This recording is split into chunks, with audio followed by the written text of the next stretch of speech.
Bonjour à toutes et à tous.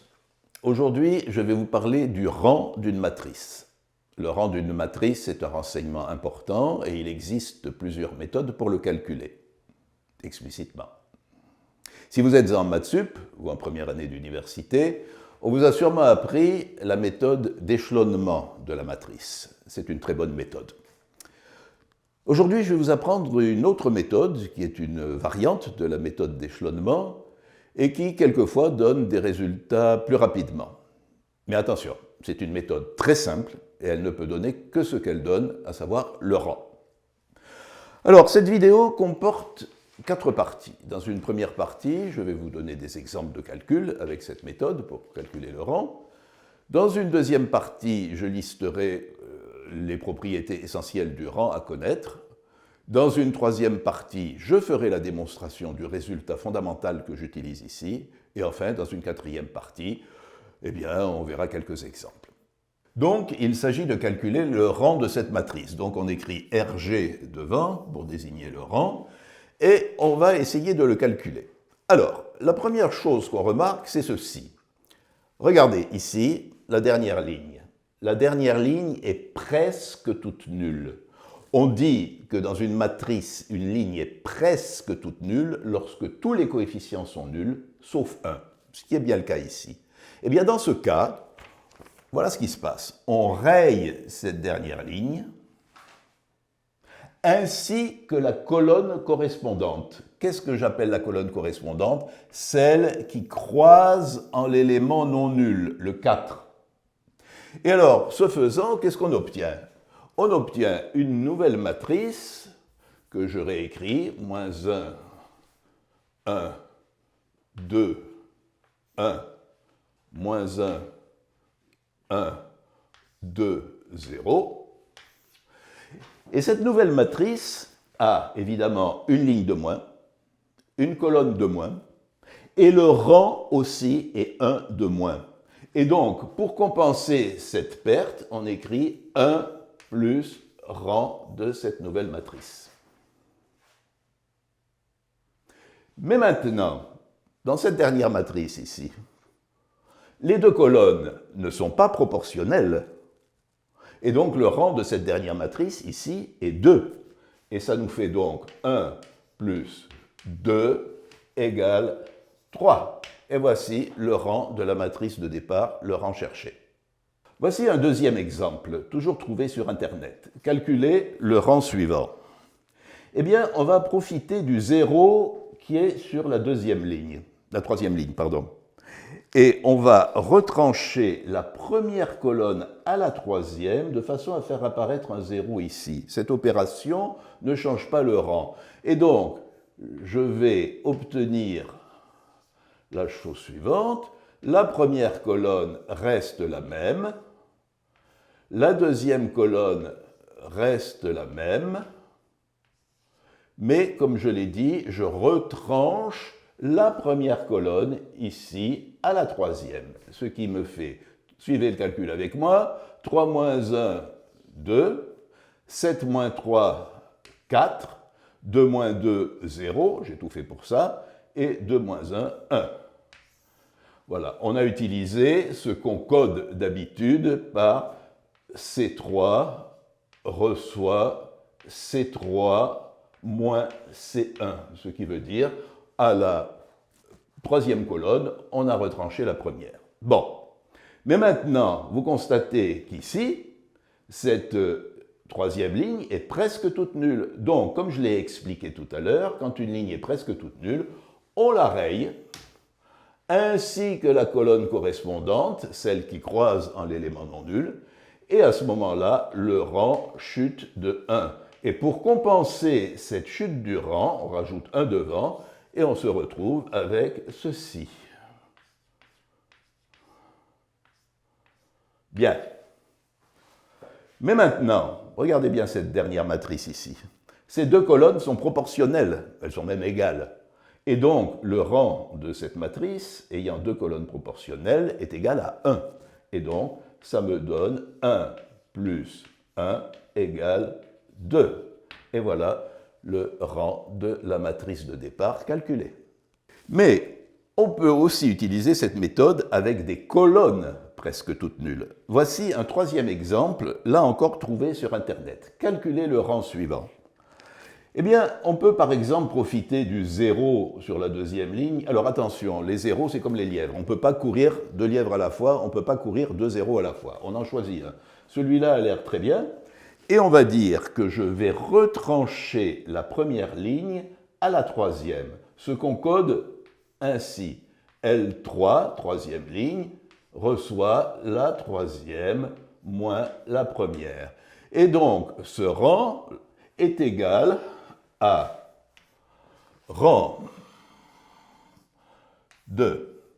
La première ligne ne change pas. 2, 3, moins 1, 0. La deuxième ligne non plus. Moins 3, 1, 0, 2. Mais j'ai dit que je retranchais cette première ligne à la troisième. Donc, faites le calcul avec moi. Moins 4, moins 2, moins 6. 5 moins 3, 2. Moins 1, moins 1, 0. On a tout fait pour ça. Et enfin, 4 moins 0, 4. Voilà. Et donc, on se retrouve avec une matrice ici ayant une colonne presque toute nulle. Eh bien, c'est pareil que pour les lignes presque toutes nulles. Quand on a une colonne presque toute nulle, on la raye, ainsi que la ligne correspondante, celle qui croise en l'élément non nul, et on obtient 1 plus rang de moins 3, 1, 2, moins 6, 2, 4, comme ceci. Mais, dans cette dernière matrice, qu'est-ce qu'on constate? On constate que les deux lignes sont proportionnelles. Vous voyez, la deuxième ligne, c'est le double de la première, moins 3, moins 6, 1, 2, 2, 4. Donc, les deux lignes de cette matrice étant proportionnelles, son rang est 1. Et donc, on a le résultat final, 1 plus 1 égale 2, et voici le rang de la matrice de départ. Voici un quatrième exemple. Calculez le rang de cette matrice. Cette fois, on n'a pas de 0 à notre disposition. Mais ça ne fait rien, la première ligne apparaît assez simple, et on va la rendre presque toute nulle par les opérations suivantes. La première colonne reçoit elle-même moins 2C3, ce qui veut dire en clair que je retranche 2 fois la troisième colonne à la première, et je retranche une fois la troisième colonne à la seconde. On va faire cette opération. Encore une fois, ça ne change pas le rang, c'est ça le principe. Donc, ce rang va être égal à... Donc, la première colonne, faites le calcul avec moi, C1 moins 2C3, donc 2 moins 2 fois 1, 0, on a tout fait pour ça évidemment, moins 5, moins 8, moins 13, 1, moins 2, moins 1, et enfin moins 1, moins 4, moins 5. Voilà pour la première colonne qui a été transformée. Et enfin, deuxième opération, je retranche la première colonne à la seconde, donc 1 moins 1, 0, encore une fois on a tout fait pour ça, 3 moins 4, moins 1, 6 moins 1, 5, et 5 moins 2, 3. Quant à la troisième colonne, évidemment, elle reste elle-même, 1, 4, 1, 2. Voilà, on arrive à ceci. Bien. Mais maintenant, la première ligne est presque toute nulle, on a tout fait pour ça, donc je raye cette première ligne presque toute nulle ainsi que la colonne correspondante, et je dis, cela fait 1 plus rang de la matrice suivante, moins 13, moins 1, moins 5, moins 1, 5, 3, et dans cette dernière matrice, les deux colonnes, visiblement, ne sont pas proportionnelles, celle-là n'est pas multiple de celle-là, donc le rang de cette dernière matrice ici est égal à 2, donc ça me fait 1 plus 2 égale 3. Et voilà le rang de la matrice de départ calculée. Voici un cinquième exemple. Calculez le rang de la matrice carrée suivante. Vous remarquez qu'elle a 4 lignes et 4 colonnes. Bon, la première ligne apparaît assez simple, il y a un 0 dessus, donc on va se servir de ce 0, et on va la rendre, cette première ligne, presque toute nulle par les opérations suivantes. C1, par exemple, hein, il y a plusieurs façons pour le faire. C1 reçoit C1 moins C4, la quatrième ligne, et C2, la quatrième colonne, pardon, et C2 reçoit C2 moins C4. Voilà. Donc, qu'est-ce qu'on obtient? Vous savez que le rang ne change pas par ces opérations.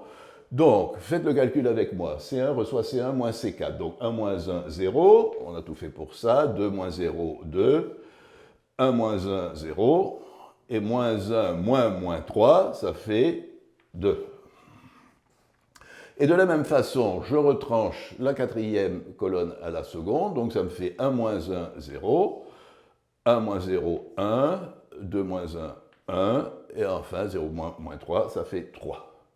La troisième colonne, elle ne bouge pas. 1, moins 1, moins 1. Et enfin, on recopie la quatrième colonne telle qu'elle est, comme ceci. Bien. Alors maintenant, on a tout fait pour ça. La première ligne est presque toute nulle, donc je me dépêche de la rayer ainsi que la colonne correspondante, et on obtient le résultat 1 plus rang de la matrice qui reste de 0, 2, 1, 1, 3, 1, moins 1, moins 1. Bon, là, on n'est pas au bout de notre peine. On n'est pas au bout de nos peines parce que maintenant, il faut calculer le rang de cette dernière matrice. Mais là, on va profiter du 0 qui est ici, et je vais retrancher la première ligne à la troisième. Donc, je fais l'opération L3 reçoit L3 moins L1, et donc j'obtiens égal 1 plus rang de. La première ligne reste telle qu'elle, la deuxième ligne aussi. Et donc, L3 reçoit L3 moins L1, 2 moins 2, 0, j'ai tout fait pour ça. 3 moins 1, 2. Moins 1, moins 1, moins 2. Maintenant, cette colonne est presque toute nulle. Je la raye ainsi que la ligne correspondante. Le rang chute de 1, et donc pour compenser, je rajoute 1, ce qui me fait 2 plus rang de 1, moins 1, 2, moins 2. Voilà, on a presque terminé. Maintenant, j'ai mal écrit. Maintenant, cette dernière matrice 1, 2, moins 1, moins 2, on voit immédiatement que les deux colonnes sont proportionnelles, l'une est l'opposé de l'autre, donc cette matrice est de rang 1. Et donc, au total, ça me fait 2 plus 1 égale 3. Et voici le rang de la matrice de départ. On conclut, après notre calcul, que cette matrice 4 x 4 n'est pas inversible, parce qu'on vient de trouver que son rang est 3. Or, un résultat fondamental est le suivant. Une matrice carrée n fois n est inversible si et seulement si son rang est égal à n. Donc, le calcul du rang est un très bon moyen pour savoir si une matrice est inversible. Mais évidemment, ça ne va pas vous donner l'inverse explicitement. Là, il faudrait se fatiguer davantage. Mais ça vous dit tout de suite, une matrice est inversible du moment que son rang est égal à n. C'est même un meilleur critère que le déterminant. En général, pour savoir si une matrice est inversible, on a tendance à se précipiter sur le déterminant, ce qui n'est pas forcément un bon réflexe. Parce que si vous trouvez que le déterminant est nul, vous savez que le rang est plus petit que n, mais ce rang pourrait être aussi bien n-1 que 2. Vous n'avez pas beaucoup de renseignements. Le rang vous donne un renseignement davantage intéressant. Voilà. Alors, justement, nous allons voir un autre exemple de matrice carrée, et je vais vous demander, est-ce qu'elle est inversible? On va le faire en regardant son rang. Voilà, regardons cette matrice carrée, 4 x 4, là encore. Est-elle inversible? Eh bien, on va calculer son rang. Hein.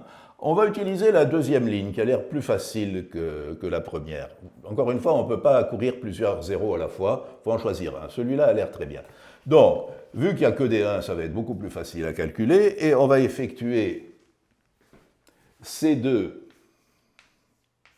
reçoit C2 moins C1, et l'autre, ça va être C4 moins C1. Voilà. En clair, je vais retrancher la première colonne là-bas à la troisième et 2 fois à la quatrième. J'ai oublié un 2 probablement. Non, c'est bon. Alors, effectuons ce calcul. Donc, ça me donne rang de la première colonne ne bouge pas, 1, 1, 1. La deuxième devient C2 moins C1. Alors, faites le calcul avec moi. Je retranche la première colonne à la seconde. Ça va faire 0 moins 1 moins 1. 1 moins 1, 0. J'ai tout fait pour ça. 2 moins 1, 1.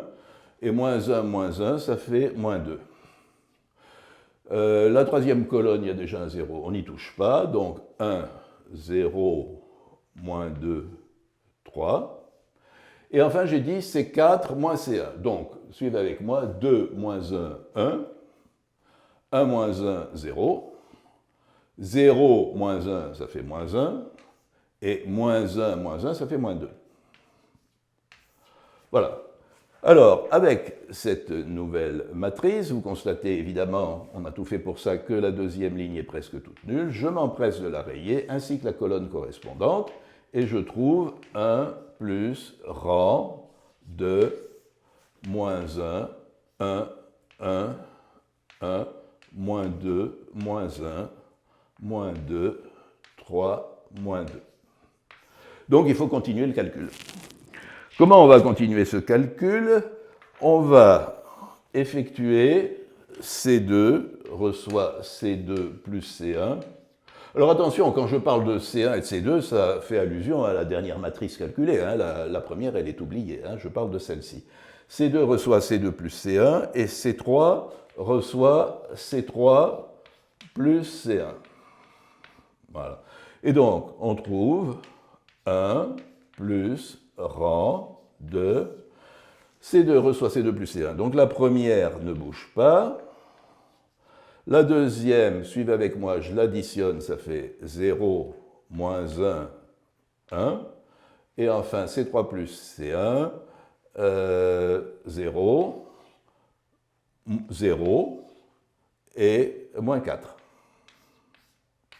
Voilà, alors là encore, la première ligne est presque toute nulle, je la raye ainsi que la colonne correspondante, le rang chute de 1, et ça me fait donc 2 plus rang de moins 1, 0, 1, moins 4. Mais dans cette dernière matrice, les deux colonnes ne sont pas proportionnelles, donc le rang de cette dernière matrice ici est 2, et donc le résultat, 2 plus 2 égale 4. Voilà le rang de la matrice de départ calculé. Cette matrice ici est de rang 4. Et donc, en fonction de ce qui est écrit au tableau et qui est encadré ici, cette matrice 4 fois 4 étant de rang 4, on sait qu'elle est inversible. Voilà, j'ai recopié au tableau cette matrice qu'on a trouvée dans le livre. C'est une matrice carrée 9 fois 9. L'auteur du livre nous dit qu'elle est inversible et il nous laisse faire le calcul. Ben, on va le faire nous-mêmes en calculant le rang de cette matrice. Allons-y. Alors, en regardant bien cette matrice, on constate quoi? Tout de suite que la sixième ligne ici est presque toute nulle. Il n'y a que un 1. Donc, comme toujours, on va rayer cette ligne presque toute nulle, ainsi que la colonne correspondante. Donc moi, j'efface. Comme ceci, comme ceci. Voilà. Mais évidemment, du coup, on se retrouve avec une matrice 8 fois 8, le rang a chuté de 1, donc on est obligé de rajouter plus 1. Alors, qu'est-ce qu'on peut voir encore? On peut voir, par exemple, cette colonne, regardez-la, cette colonne ici est presque toute nulle. Donc, je vais la rayer ainsi que la ligne correspondante.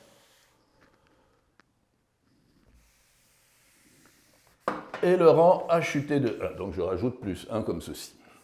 Là aussi, on a une colonne presque toute nulle, regardez-la. Donc, je raye la ligne correspondante et la colonne, plus 1. Qu'est-ce qu'on voit encore? Voyons voir. Par exemple, regardez, cette dernière ligne ici est presque toute nulle, il n'y a que le moins 1. Donc, je vais rayer cette dernière ligne ainsi que la colonne correspondante. le rang a chuté de 1 comme d'habitude.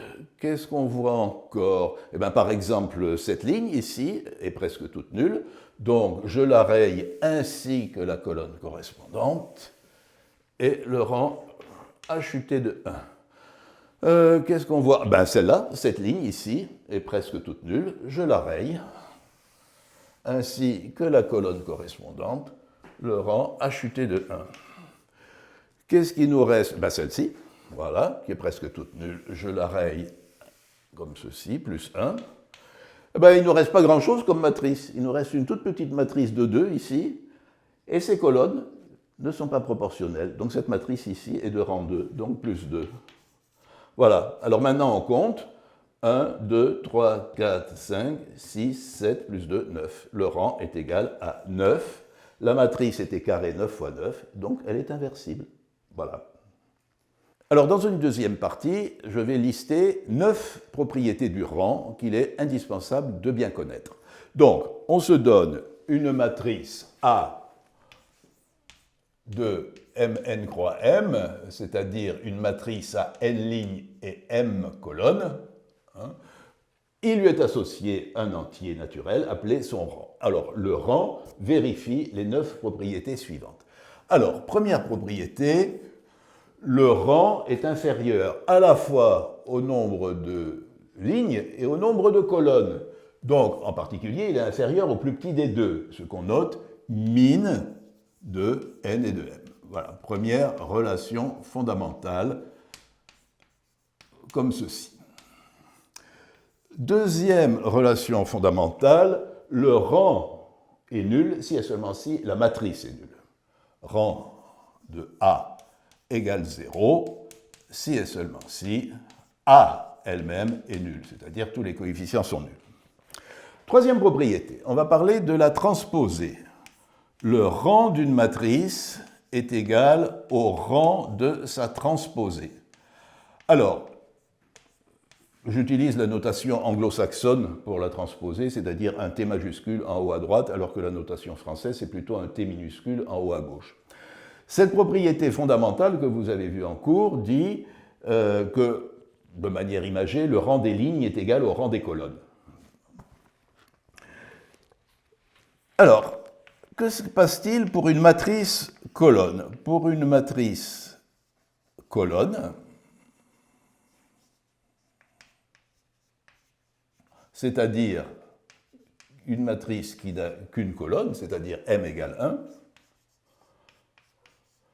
une conséquence immédiate de ce qui précède, c'est que son rang est au plus 1, et si elle est non nulle, c'est que son rang est forcément égal à 1.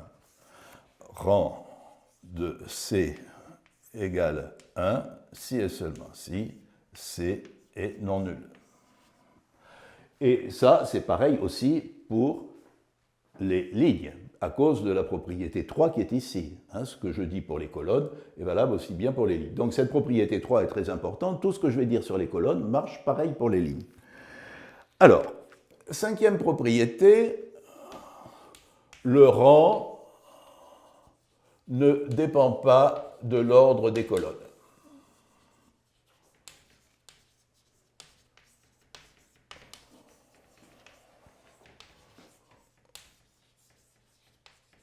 Et donc, de la même façon, le rang ne dépend pas de l'ordre des lignes, toujours à cause de cette propriété 3. En particulier, le rang ne change pas quand on fait l'opération suivante, que l'on code de cette manière, CI échangé avec CJ. Tout d'un coup, on décide d'échanger la ième colonne avec la jème, le rang ne changera pas. Autre propriété, le rang ne change pas. Je l'ai utilisé abondamment dans la première partie, quand à une colonne, on ajoute un multiple d'une autre colonne par l'opération suivante, CI reçoit CI plus alpha CJ, sous-entendu avec J différent de I, évidemment. Voilà. Là, cette opération ne change pas le rang. Et enfin, dernière propriété, toujours dans le 5, le rang ne change pas quand on multiplie une colonne par un nombre non nul. Attention, hein, cette condition est extrêmement importante. K différent de 0. Ça, c'est très, très important. Il ne faut pas l'oublier. Donc, vous pouvez multiplier toute une colonne ou une ligne, d'ailleurs, à cause de la propriété 3, par un même nombre non nul. Le rang ne changera pas. Tout ceci, toutes ces trois propriétés du 5, ça s'appelle manipuler les colonnes. Et on fait exactement de la même façon avec les lignes. Le rang ne change pas par manipulation des lignes. Bien, voyons une sixième propriété. Quand une colonne est entièrement nulle,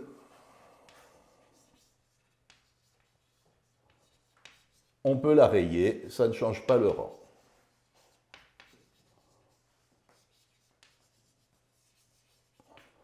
On la raye.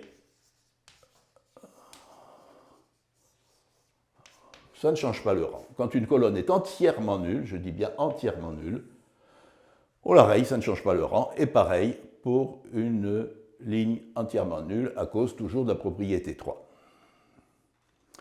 Bien, il y a encore 2-3 propriétés que je dois lister. Septièmement, propriété que j'ai utilisée abondamment dans la première partie, quand une colonne est presque toute nulle,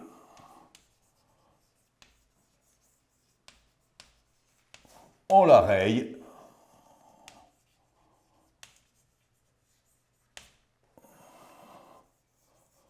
Donc, presque toute nulle, c'est tout à fait opposé au cas 6 tout à l'heure. Quand une colonne est presque toute nulle, on la raye, ainsi que la ligne correspondante, c'est-à-dire celle qui croise en l'élément non nul.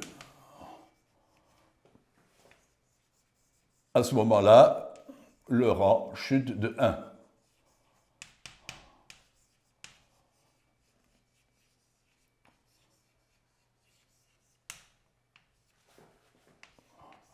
Et c'est pour ça que, avec cette chute du 1, eh ben, on rajoutait 1 devant pour avoir une égalité. Enfin, je l'ai déjà dit, A carré, hein, quand une matrice est carrée, on écrit Mn au lieu d'écrire Mn croix n, hein, est inversible si et seulement si son rang est égal à n. Et enfin, neuvième propriété, lorsqu'une matrice n'a que 2 colonnes, ça aussi je l'ai utilisé abondamment dans la première partie, lorsqu'une matrice n'a que 2 colonnes,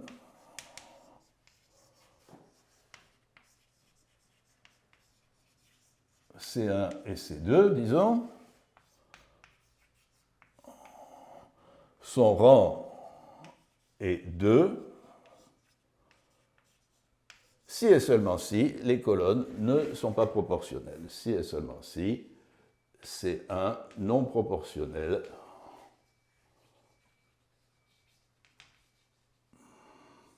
à C2. Voilà. Donc, vous avez ici le résumé de toutes les propriétés que j'ai utilisées essentiellement dans cette première partie.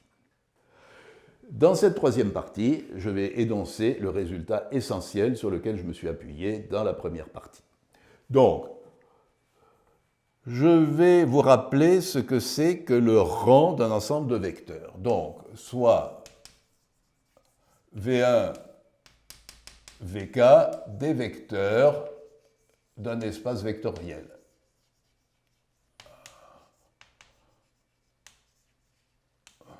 J'abrège le mot espace vectoriel avec EV. Hein.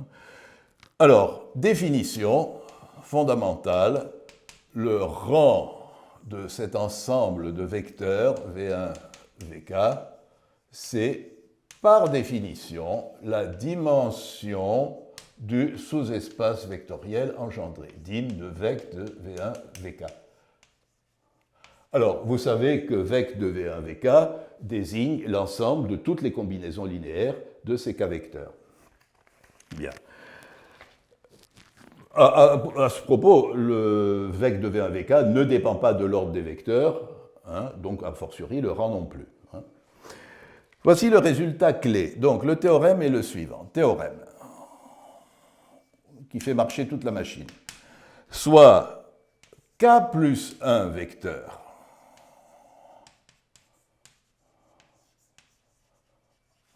V1, Vk et X d'un espace vectoriel. Alors, petit a, le rang de V1, Vk, X égale rang de V1, Vk,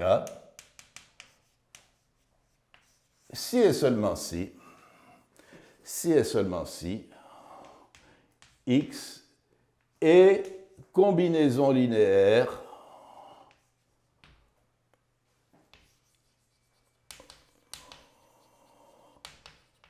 des V1, Vk.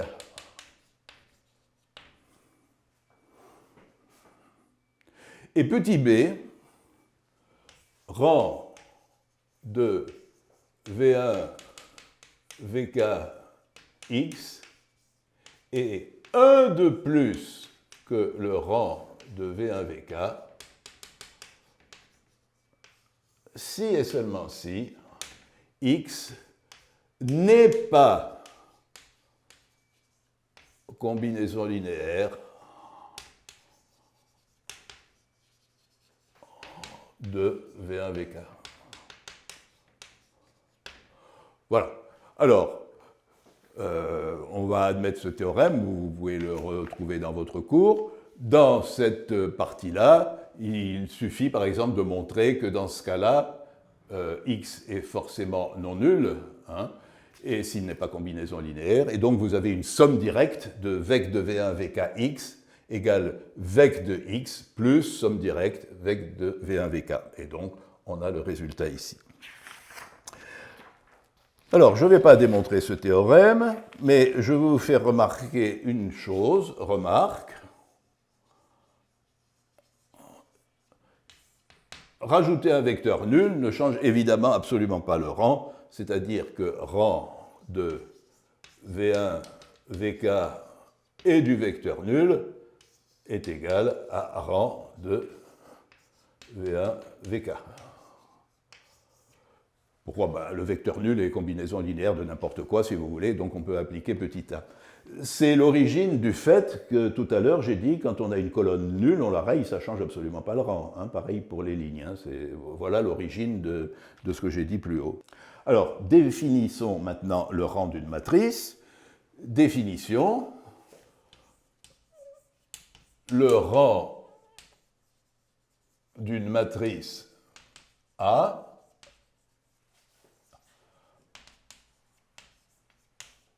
disons à n lignes et m colonnes, est par définition le rang de ces colonnes Rg de C1, etc., Cm. Voilà. Donc ce rang ne dépend pas de l'ordre des colonnes, comme on l'a déjà dit, hein, puisque le rang en général ne dépend pas de l'ordre des vecteurs. De plus, remarque précédente, si une colonne est entièrement nulle, on peut la rayer, ça ne change pas le rang. Et enfin, on a un théorème que nous avons admis, à savoir que le rang d'une matrice est égal au rang de sa transposée. C'est un théorème extrêmement important. Donc, voyons, et puis on pourra presque avoir terminé à ce moment-là, les conséquences de tout ceci sur le premier exemple qu'on a vu. On va revenir sur le tout premier exemple qu'on a vu au début.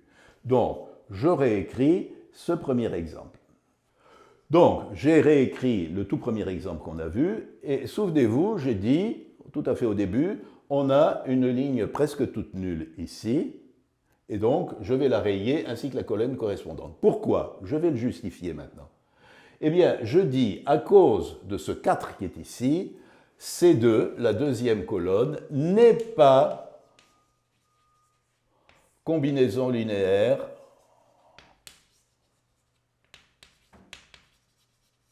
de C1 et C3.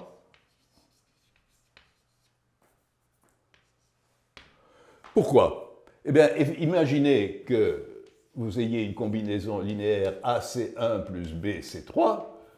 Qu'est-ce qui se passe? Si j'ai AC1 plus BC3, forcément, ici, j'aurai un 0. Donc C2 ne peut pas être égal à une combinaison linéaire de C1 et C3.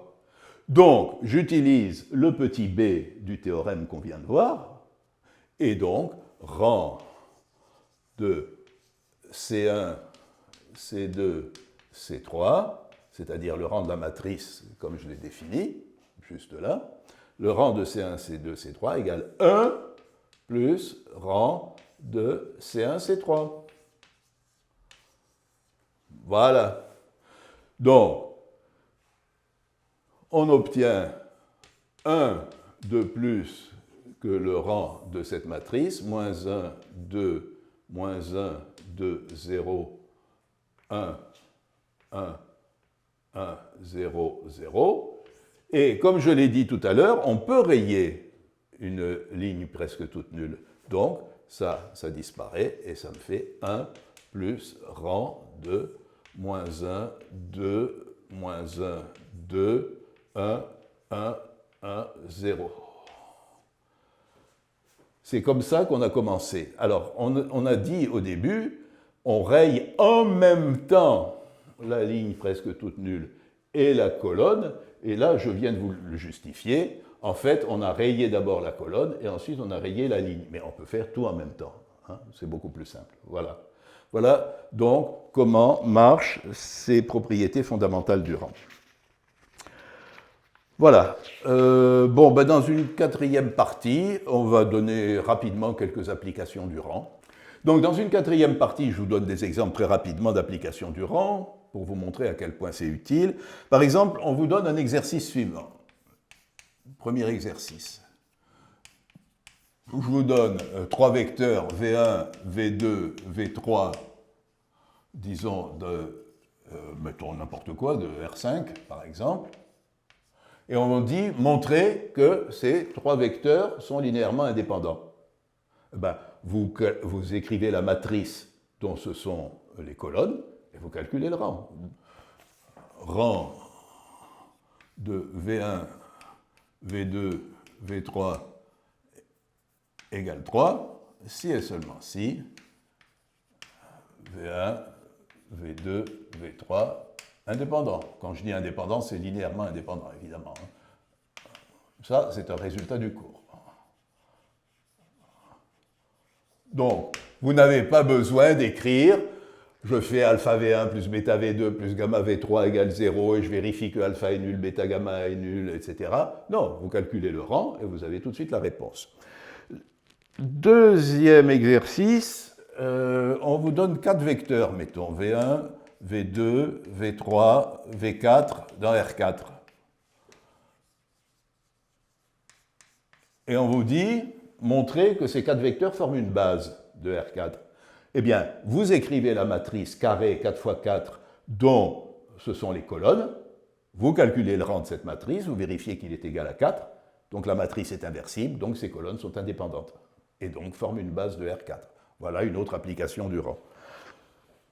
Je vais vous donner un troisième exemple, peut-être un petit peu plus détaillé.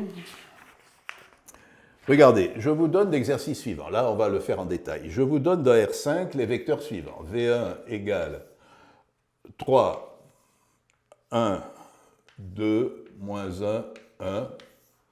Vous remarquerez que j'identifie, comme d'habitude, Rn aux matrices colonnes. Hein. Il est entendu une fois pour toutes que Rn est identifié aux matrices à n lignes et une colonne. Donc, je vous donne le deuxième vecteur qui est 4, 0, 1, 2, moins 1. Et on vous dit, soit P le plan qu'ils engendrent. Pourquoi ils engendrent un plan? Parce que visiblement, ils sont non proportionnels. Eh bien, on vous demande des équations. Équation de P.